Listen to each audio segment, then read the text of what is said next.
Brexit will not feature on the agenda when EU leaders hold a summit meeting this week, even though a deal has yet to be thrashed out less than 4 weeks before the transition period expires.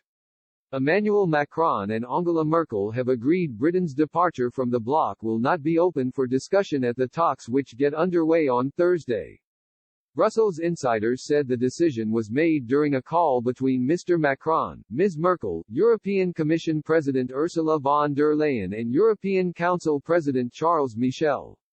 The approach suggests the leaders are keen not to see Michel Barnier's negotiating mandate changed at the last minute. The four-way conference call came before Ms. von der Leyen and Boris Johnson agreed to meet in Brussels in a last-ditch effort to try and reach a trade agreement. The summit agenda is understood to include the coronavirus pandemic and carbon emissions targets.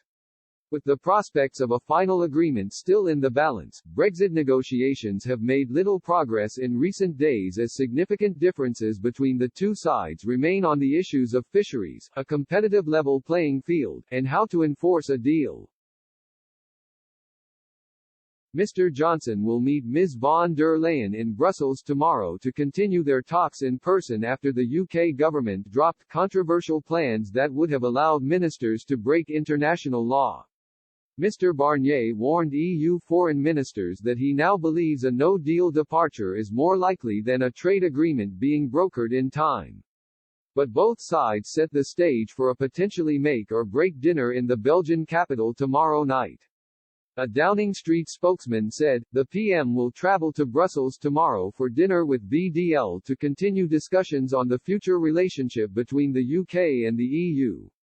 Ms. von der Leyen said, we will continue our discussion on the partnership agreement. The attempt to salvage a deal with face-to-face talks come after a lengthy phone call failed to break the deadlock in negotiations led by Lord Frost and his EU counterpart Michel Barnier. Lord Frost was heading back to London today to discuss the remaining differences in reaching a free trade deal with Mr. Johnson. The Prime Minister said he hoped the power of sweet reason would triumph, but Brussels had to accept there were limits to what terms the UK would be prepared to accept. Talks have faltered on the issues of fishing rights, the level playing field measures aimed at preventing the UK undercutting the EU on standards and state subsidies, and the way that any deal would be governed.